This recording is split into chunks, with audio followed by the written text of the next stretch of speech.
আসসালামু আলাইকুম প্রিয় দর্শক, আমি আজকে দুটো ঘটনার কথা উল্লেখ করব।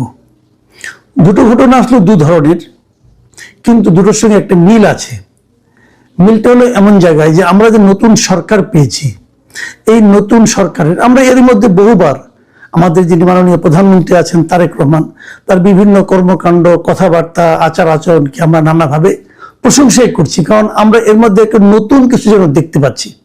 কিন্তু যে প্রশ্নটা আমি শুরু থেকে করে আসছি সেটা হলো যে প্রধানমন্ত্রী যেভাবে চলছেন, তিনি যেভাবে ভাবছেন, তিনি যা করতে চাইছেন, তার সঙ্গে যারা আছেন, মানে তার ক্যাবিনেটে অন্য যারা সদস্য, তারা কি প্রধানমন্ত্রীকে ঠিকঠাক মতো ফলো করতে পারছেন?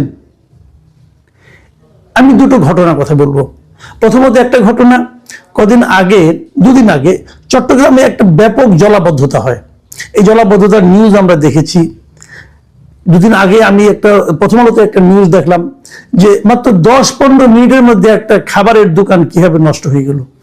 ওনাকে রেস্টুরেন্ট ছিল, দ্রুত বেগে পানি আসলো, ফ্রিজগুলো ডুবে গেল এবং ফ্রিজগুলো নষ্ট হয়ে গেল, সব প্রত্যেকটা জিনিস নষ্ট হয়ে গেছে ওখানে। এবং তার ছবি এবং ওখানে যারা ছিলেন তাদের বক্তব্য ছাপা হলো। জলাবদ্ধতা কিভাবে চট্টগ্রামে হয়? চট্টগ্রামে জলাবদ্ধতার সঙ্গে দেশের 8-10টা শহরে জলাবদ্ধতা কিন্তু এক করলে চলবে না। এখানকার জলাবদ্ধতা অনেক দিনের একটা সমস্যা, এবং সেই সমস্যাটা কখনোই কোনো সরকার সেটাকে লাকসইভাবে, মানে সবাইকে মিলে সমন্বিতভাবে তার সমাধানের চেষ্টা করেছেন এরকমটা আমার মনে হয় নাই। এর মধ্যে হাজার হাজার কোটি টাকা এই জলাবদ্ধতা নিরসনের জন্য ব্যয় হয়ে গেছে। এখন একটা প্রকল্প চলছে, প্রায় 12,000 কোটি টাকার প্রকল্প। আগের সরকার করেছিল, আর্মি সেটাকে এক্সিকিউট করছে, কি হচ্ছে না হচ্ছে। এবং এবার সর্বশেষ যে জলাবদ্ধতা হলো, এটা বলা হচ্ছে যে নতুন যেটা করা হচ্ছে, যে খাল খনন করা হচ্ছে, সেখানে ওই খালের খননের জন্য যে বাঁধগুলি করা হয়েছিল, সেই বাঁধগুলি ঠিকঠাক মতো কেটে দেওয়া হয়নি বলে নাকি আরো বেশি হয়েছে। যাই হোক, এগুলো অনেক রকম বক্তব্য আছে। এসব ঘটনা যখন জানা গেল, তো জাতীয় সংসদে দাঁড়িয়ে আমাদের প্রধানমন্ত্রী নিজে চট্টগ্রামবাসীর কাছে দুঃখ প্রকাশ করলেন, বললেন যে আমার সরকার এটা পারেনি, এই জন্য আমি দুঃখিত। এবং তারপর তিনি স্থানীয় সরকার মন্ত্রণালয়ে যিনি প্রতিমন্ত্রী আছেন মীর শাহ আলম, তাকে পাঠালেন যে আপনি যে একটু দেখে আসুন সরেজমিনে কি অবস্থা, সমাধান কি করা যায়। এই ভদ্রলোক যে ওখানে কি করলেন, এই ভদ্রলোক যে বললেন যে ওইটা সব নাকি জলাবদ্ধতা যত খবর পাওয়া যাচ্ছে সব নাকি বানোয়াট খবর। তাহলে প্রধানমন্ত্রীর দুঃখ কি এই বানোয়াট তথ্যের উপর ভিত্তি করে? খেয়াল করুন, চট্টগ্রামের একাধিক এমপি বলেছেন জলাবদ্ধতা হচ্ছে, আর আমাদের স্থানীয় সরকার প্রতিমন্ত্রী বলছেন পুরো ঘটনায় নাকি বানোয়াট। উনি এমনও ইঙ্গিত করেছেন যে সমস্ত ছবি দেখানো হয়েছে সেটা নাকি আরো 2-3 বছর আগের ছবি। মানে একটা লোক যদি কতটা, মানে ওনার, মানে আমি কি বলবো এটাকে, মানে গোয়ার টাইপের লোক হলে পরে, আত্মম্ভরি টাইপের লোক হলে পরে এই ধরনের কথা বলতে পারেন। তাবৎ মিডিয়ায় যে সমস্ত খবর ছাপা হলো সব ফালতু, সব বানোয়াট, প্রতিমন্ত্রী সাহেব একাই ঠিক। এবং উনি এসে আবার সেটা দম্ভের সাথে বললেন সংসদে যেগুলো সব বানোয়াট খবর। এবং ওখানে থাকাকালীন তিনি বললেন যে এটা তো আসলে জলাবদ্ধতা নয়, এটা জলজট, নতুন এক সংজ্ঞা দিয়ে আসলেন। ভাই, চট্টগ্রাম সম্পর্কে ধারণা না নিয়ে আপনি চট্টগ্রামে যাওয়াই ঠিক হয় নাই। দেশের অন্যান্য শহরের জলাবদ্ধতা, অন্যান্য এলাকার জলাবদ্ধতার সঙ্গে চট্টগ্রামের জলাবদ্ধতার একটা পার্থক্য আছে। এখানে এসে জোয়ারের পানিও যুক্ত হয়, কারণ পাশেই সমুদ্র, এবং জোয়ারের পানি যুক্ত হয় বলে ওটা কিন্তু দিনে দিনে আবার চলেও যায়। ধরেন আপনার 8-9 ঘন্টা 10 ঘন্টা থাকলো, এতেই কিন্তু যা ক্ষতি হবার হয়ে যায়, আবার পরের দিন আসে। এগুলো আপনাকে বুঝতে হবে। এতটুকু বোঝার ক্ষমতা না থাকা সত্ত্বেও আপনি ওখানে যে সমস্ত ঘটনা করেছেন, চট্টগ্রামের মানুষকে আসলে আপনি অপমান করেছেন। এই ব্যাপারে আপনার এই সমস্ত বক্তব্যের প্রেক্ষিতে চট্টগ্রামেরই কয়েকজন লোক, আমি কিছু মন্তব্য পেলাম। একজন নগর পরিকল্পনাবিদ, একজন, আমি একটা দৈনিক সমকালে একটা রিপোর্ট দেখলাম, সেখানে নগর পরিকল্পনাবিদ প্রকৌশলী দেলোয়ার মজুমদারের ওনাকে অনেক কোট করেছেন পত্রিকাটা। এবং সেখানে এই নগর পরিকল্পনাবিদ বলেছেন, আমি কোট আনকোট পড়ে শোনাই, যে প্রতিমন্ত্রী মীর শাহ আলম আসলে চট্টগ্রামের মানুষকে অপমান করার জন্য এসেছেন। যেখানে প্রধানমন্ত্রী জলবদ্ধতার জন্য দুঃখ প্রকাশ করলেন, সেখানে প্রতিমন্ত্রী উল্টো কথা বললেন। তিনি তো চট্টগ্রামে মানুষের দুঃখ দুর্দশা নিয়ে উপহাস করলেন। ভাবুন একবার, সেখানে একটা অনুষ্ঠানে কথা বলার সময় মেয়র শাহাদাত যখন কথা বলতে চাইছিলেন, তখন প্রতিমন্ত্রী তাকে থামিয়ে দেন এবং তারপর সিডিএ চেয়ারম্যানের সঙ্গে নাকি তিনি দুর্ব্যবহার করেছেন। এগুলো আমরা এই রিপোর্টে পেলাম।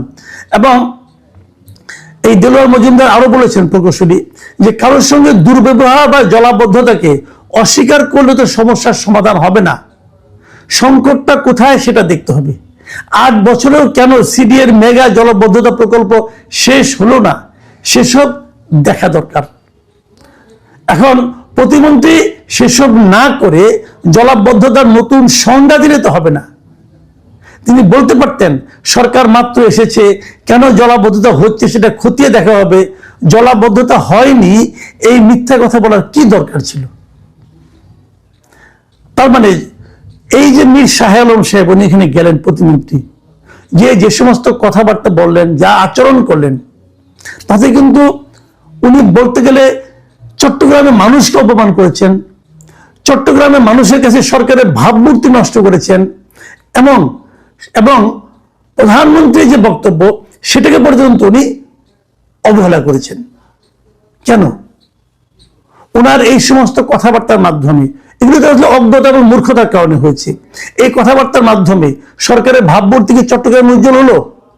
দেশের কোথাও হলো? উনি নিজেকে কি মনে করেন? উনি মহাজ্ঞানী। দেখুন, এটা নিয়ে সোশ্যাল মিডিয়ায় কিছু বক্তব্য হয়েছে। আমি দুটো মন্তব্য আপনাদেরকে পড়ে শোনাবো। চট্টগ্রামের একজন সাংবাদিক মোহাম্মদ শামসুল হক, তিনি তার ফেসবুকে মন্তব্য করেছেন যে প্রতিমন্ত্রী খুব একটা খারাপ বলেননি, আসলে পানিতে শহর ভাসছে না, বরং ডুবেছে শহরবাসী, ঘরবাড়ি, জানমাল, যানবাহন। আর আরেকজন রিয়াজউদ্দিন বাজারের একজন ব্যবসায়ী আবু বকর মেহেদী মন্তব্য করেছেন যে সরকার পতনের জন্য বিরোধী দল লাগে না, এরকম একজন প্রতিমন্ত্রী যথেষ্ট। আমি মনে করি এই যে পাবলিক পারসেপশন গুলো, এগুলো সরকার তার বিবেচনায় নেবেন। আমি সরকার প্রধানকে বলবো, এমন লোকের উপর দয়া করে নির্ভর করবেন না যে আপনার সরকারকে সাধারণ মানুষের কাছে বেইজ্জতি করতে পারে, সাধারণ মানুষের কাছে অজনপ্রিয় করতে পারে। আর মীর শাহ আলম সাহেবকে বলবো, ভাই জানি আপনার বাড়ি বগুড়ায়, আপনি প্রধানমন্ত্রীর খুবই কাছের লোক, কিন্তু একটা কথা মাথায় রাখবেন, আপনি কতদিন টিকবেন কি টিকবেন না, এটা নির্ভর করবে আপনার বাড়ি কোথায় তার উপর না, নির্ভর করবে আপনার মেধা কতটুকু, আপনি মানুষকে কতটুকু সম্মান করতে পারেন এবং কতটুকু সরকারের যে লক্ষ্য, সরকারের যে দৃষ্টিভঙ্গি, তার প্রতিফলন যদি আপনার কথায় উঠে আসে, তার উপর নির্ভর করবে আপনার স্থায়িত্ব, আপনার জনপ্রিয়তা। দয়া করে প্লিজ এটা মাথায় রাখবেন। আমি আরেকটা প্রসঙ্গ বলে আলোচনাটা শেষ করব। সেই প্রসঙ্গটা হলো, আজকে আইনমন্ত্রী একটা বক্তব্য, আইনমন্ত্রী বলেছেন এই যে 10 বছর পর তনু হত্যা মামলার জট খুলছে, উনি বলেছেন যে প্রধানমন্ত্রীর অভিপ্রায়ে এটা খুলছে।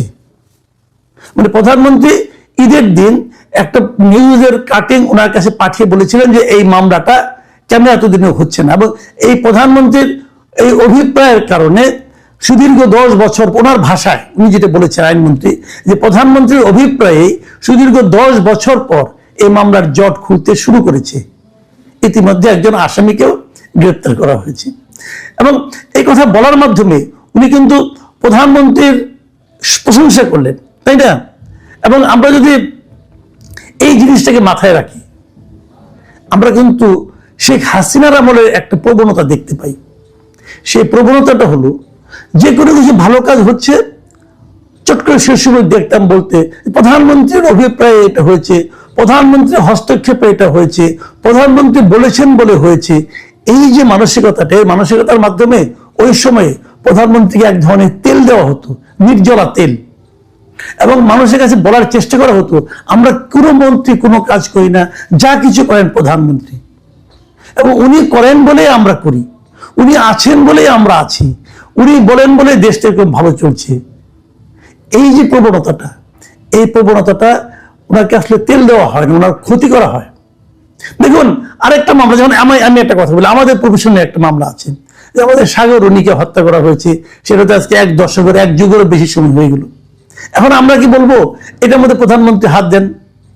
যদি এই মামলার মীমাংসা না হয় তাহলে আমরা কি বলবো প্রধানমন্ত্রী হাত দেন নাই বলে, প্রধানমন্ত্রী অভিপ্রায় ব্যক্ত করেননি বলে এই মামলার সমাধান হয়নি?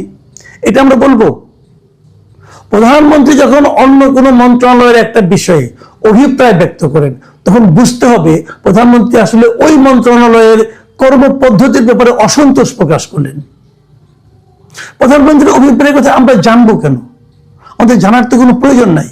এটা স্বরাষ্ট্রমন্ত্রীর মন্ত্রণালয়ের দায়িত্ব, তারা এগুলো রেগুলার ওয়ার্ক, তারা এটা করে নাই কেন? প্রধানমন্ত্রী বলবে তারপরে কাজ হবে। এক প্রধানমন্ত্রীকে দিয়ে কত কাজ করাবেন ভাই? কত কাজ করাবেন আপনারা? নিজেরা পারেন না, কিছু একটা হলে প্রধানমন্ত্রী চেয়েছেন, আপনি প্রধানমন্ত্রীকে তেল দিলেন নাকি ওনাকে ডুবানোর চেষ্টা করছেন? এত স্তুতি ভালো না। প্রধানমন্ত্রী কি পারেন কি পারেন না সেটা আমরা দেখেছি। উনি কি করতে চান, কিভাবে সরাসরি বলতে চান, কিভাবে আকার ইঙ্গিতে বলতে চান, সেগুলো বোঝার মতো সক্ষমতা অথবা মানসিকতা আপনাদের নেই বলে এই দুরবস্থা। প্রধানমন্ত্রী কয়টা উদাহরণ আপনারা ফলো করেন? অনেক কিছুই করেন না। আমি এগুলি ক্যাটাগরিগুলি বলেছি এর আগেও, আরেকবার স্মরণ করে দিই। প্রধানমন্ত্রী তো নিজে সরকারি গাড়ি নেন না, ড্রাইভার নেন না, তেল নেন না। কেন নেন না?